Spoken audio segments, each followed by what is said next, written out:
আসসালামু আলাইকুম বন্ধুরা, আশা করি আপনারা ভালো আছেন ও সুস্থ আছেন। আমি তানজিলা বেগম আর আপনারা দেখছেন তানজি ক্রিয়েটিভ গার্ডেন। তো দেখুন বন্ধুরা, আমার পাশে যে গাছটি দেখছেন এই গাছটি হচ্ছে ভিয়েতনাম মালটা। এটা বছরে 3 বার ফুল আসে এই গাছে। গাছের গ্রোথটা খুবই সুন্দর বা হেলদি। আমি সম্পূর্ণ ঘরোয়া পরিচর্যাই করি আর আপনাদের সঙ্গে শেয়ার করি। তো জৈবভাবেই করি। আর পাশে এটা দেখছেন একটি লেবু গাছ। এই লেবুটা টক, কিন্তু কমলার মতো খোসা খোসা পাকলে ছাড়ালে কিন্তু কমলার মতো হয় আর প্রচুর টক। আর এই যে পাকার পরে এই লেবুটার শরবত বানালে কিন্তু একটা অরেঞ্জ কালারের ফ্লেভার আসে আর খেতে কিন্তু খুব সুস্বাদু। একটু হালকা চিনি আর লবণ দিয়ে এই গরমে খেলে কিন্তু খুব দারুণ একটা এনার্জিও পাওয়া যায়। আর যাদের লিভারের চর্বি তাদের তো লেবু খাবার খুবই প্রয়োজন টক সকালে। অবশ্যই এরকম জাতের একটা লেবু গাছ আপনারা আপনাদের ছাদ বাগানে লাগান। আর এই যে মালটা গাছ, এই অল টাইম ভিয়েতনাম মালটাটা অবশ্যই আমি আপনাদেরকে বলবো ছাদ বাগানে লাগান। তো আজকে এই ক্যারেটের গাছটি আমি প্রতিস্থাপন করব একটি 100 লিটার হাফ ড্রামে। তো চলুন আমি আপনাদেরকে দেখাচ্ছি এই ক্যারেট থেকে কিভাবে বার করব। তো প্রথমে যেহেতু আমি একা এই কাজটি করছি, তো বন্ধুরা ভিডিওটি পুরোপুরি দেখুন, দেখলে সব কিছু বুঝতে পারবেন। আর একাই যে কাজ ছাদ বাগানেও করা যায়, কোনো অসুবিধা নেই। তো দেখুন এই যে যত মাটি তুলছি ততটাই শুকনো। তো প্রথমে আমি চারিদিক থেকে মাটিটা একটু খুশে নিয়েছি, তারপরে আরও ট্রেটা নিচেই নামিয়ে ধীরে ধীরে আমি মাটি কিন্তু কিছুটা বার করে নিচ্ছি। তো এইভাবে করলে একা কিন্তু এই ক্যারেট থেকে খুব সহজেই আপনারাও গাছটা বার করতে পারবেন। তো আমি এইভাবে করছি। ক্যারেট থেকে গাছ বার করাটা একটু অসুবিধা হয়ে যায়, টবের থেকে বেশি দুজন হলে খুবই ভালো হয়। গাছ একজন টেনে নেবে আর একজন কিন্তু বার করার জন্য। যেহেতু আমি একা, ছেলে মিশনে, আর আপনার দাদা তো ছাদ বাগানে আসেই না। তো এখানে দেখুন আমি কিভাবে বার করে নিলাম। তো এইভাবে সহজেই কিছুটা মাটি আপনারা বার করে কিন্তু এভাবে টান দিলে গাছটা বার হয়ে চলে আসবে। তো খুব সহজেই চলে আসলো বেরিয়ে। তো এবারে আমি সাইডে যে পেপারগুলো আছে সেগুলো সরিয়ে নেব। আর আমি ফল গাছ যখনই লাগাই এরকম পেপার দিয়ে দিই, নিচে একটা দুটো ছিদ্র করে দিই আর পাতা দিই।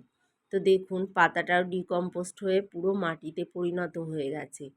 তো এখন আমি যে কাজটি করব একটু ধৈর্য সহকারে দেখলেই বুঝতে পারবেন। এই যে চারি সাইড থেকে আমি কিন্তু পুরো মাটি বার করে নেব। আর যত বার করছি ততই কিন্তু শুকনো ঝুরঝুরে কিন্তু মাটিটা বার হচ্ছে, মানে এতটাই শিকড়ে বৃদ্ধি হয়ে গেছে। এই ট্রেতে আমার এই গাছটা লাগানো ছিল 3 বছর। তো প্রথমে আমি দুটো পেয়েছিলাম, তারপর থেকেই তো আমার লেবু দিয়ে যাচ্ছে। এরপরে আমি যে মিডিয়াটি তৈরি করব আপনাদেরকে দেখাচ্ছি। এখানে আমি কোনো রাসায়নিক সার দেব না, সম্পূর্ণ জৈব পদ্ধতিতেই করব। তা আমি মাটি নিয়েছি 50%, আর আমি গোবর সার নিয়েছি 40%, আর বাকি আদার্স খাবার দেব। তো আমি কিছুটা পরিমাণ দিচ্ছি কোকোপিট আর বালি। আমি নদী বালি নিইনি, এখানে আমি বিল্ডিং করা যে লাল বালি সেই বালিটা নিয়েছি। আপনাদের কাছে যদি নদীর বালি থাকে অবশ্যই নিতে পারেন। তো এই মাটিটাও আমার সবজির খোসা দিয়েই যে মাটি ছিল সেটা, যেহেতু পাতা বা একেবারে বেলে দোআঁশ মাটি, তো আমি কোকোপিট আর বালিটা অল্প পরিমাণ দিয়েছি। তারপরে দিয়ে দিলাম হাড় গুঁড়ো, তারপরে দিয়ে দিলাম হিউমিক অ্যাসিড। আমি এখানে 2 চামচ হিউমিক অ্যাসিড ব্যবহার করেছি আর 2 চামচ সাব ফাঙ্গিসাইড দিচ্ছি। আর হাড় গুঁড়োটা আমি কিন্তু 1 মুঠো দিয়েছি, বড় মুঠোর 1 মুঠো। তারপরে আমি ট্রাইকোডার্মা ভিনিডি দেব 2 চামচ। এটা অবশ্যই আপনারা কিন্তু গাছ বসানোর সময় মাটিতে দিয়ে দেবেন, তাহলে মাটির কোনো ফাঙ্গাস কিন্তু অ্যাটাক করবে না। আর দিচ্ছি আমি নিম খোল 1.5 মুঠো। আর ফিরোডান অবশ্যই আপনারা ব্যবহার করবেন। এর আগে আমি মাটির সঙ্গে মিশিয়ে রেখেছিলাম, তার কারণেই ফিরোডান দিইনি।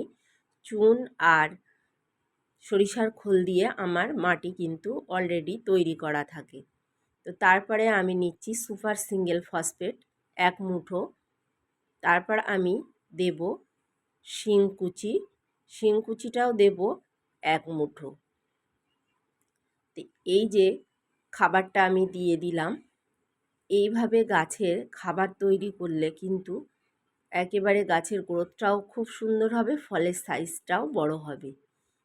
তো দেখুন বন্ধুরা, এরপরে আমি মাটিটা ভালোভাবে মিশিয়ে নেব। তো মিশানোর পরেই আমি গাছটাকে বসিয়ে নেব। পাশে দেখছেন একটা 100 লিটারের হাফ ড্রাম আমি কিন্তু রেখেছি, দেখাই যাচ্ছে। তার নিচে আমি 2টো করে ইট দিয়ে উঁচু করে নিয়েছি। মাটিটা মেশানো হয়ে গেছে। এবারে আমি এই 100 লিটার হাফ ড্রামে 4টে বড় বড় কিন্তু হোল্ড করে নিয়েছি, ছিদ্র করে নিয়েছি। এবারে দিচ্ছি খোলামকুচি। খোলামকুচিটা অবশ্যই দিয়ে দেবেন, দিয়ে তারপরে বালির লেয়ার দিয়ে দেবেন। তো বালির একটা লেয়ার দেওয়ার পরে দেখুন আমি বালির লেয়ারটা দিচ্ছি। আর সব সময় ড্রেনেজ সিস্টেমটা কিন্তু ভালো করে আপনারা করবেন, তাহলে কিন্তু গাছের কোনো রকম ক্ষতি হবে না, গাছ মারাও যাবে না।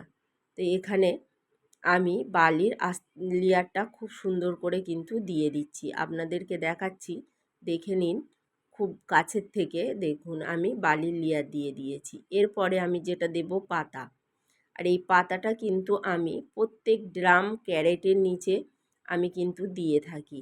এটা লিপ কম্পোস্টে পরিণত হয়ে যাবে আর গাছও খুব সুন্দরভাবে খাবার পেয়ে যাবে। তো দেখুন আমি পাতা দিয়ে দিয়েছি। এবারে নিচেই আমি একটা লেয়ার দিয়ে দেব মাটি দিয়ে। তো প্রথমে মাটিটা আমি দিয়ে নিচ্ছি। মাটি দিয়ে আপনারা অবশ্যই ভালোভাবে চেপে দেবেন, কারণ নিচেই যে পাতা দিয়েছি উঁচু হয়ে থাকবে, তাই মাটি দেওয়ার পরে ভালোভাবে হাত দিয়ে চেপে চেপে মাটিটাকে কিন্তু অবশ্যই বসিয়ে দেবেন। আপনারা মাটিটা এরকম ঝুরঝুরেও নিতে পারেন বা ঢিলাও নিতে পারেন। যেহেতু আমার বাগানের পুরনো মাটি, তাই আমি মাটিটাকে একেবারে ঝুরঝুরে আর ব্লেড ওয়াশ মাটি। তো এখানে আমি বসিয়ে দিয়ে দেখছি যে নিচে আরও কিছু মাটি দেওয়া যাবে কি না। তো 2 ইঞ্চি গ্যাপ রেখে দেবো উপরে, তো অনেকটাই বেশি পরিমাণ আছে, তো আমি নিচে আরও একটু মাটি দিয়ে নেব। তো গাছটা এক সাইডে করে দিচ্ছি, আর একজন ধরলে খুবই ভালো হয়, যেহেতু একারই কাজ। তো এক সাইডে করে নিচে একটু মাটি দিয়ে তারপরে আমি গাছটাকে বীজখানে রেখেই একেবারে মাঝ বরাবর কিন্তু গাছটাকে বসাতে হবে। তো এইভাবে এবারে আমি সাইড দিয়ে মাটি দিয়ে দেব, দিয়ে একটু হাত দিয়ে চেপে দিতে হবে অবশ্যই মাটি দেওয়ার সময়। তো দেওয়া হয়ে গেছে।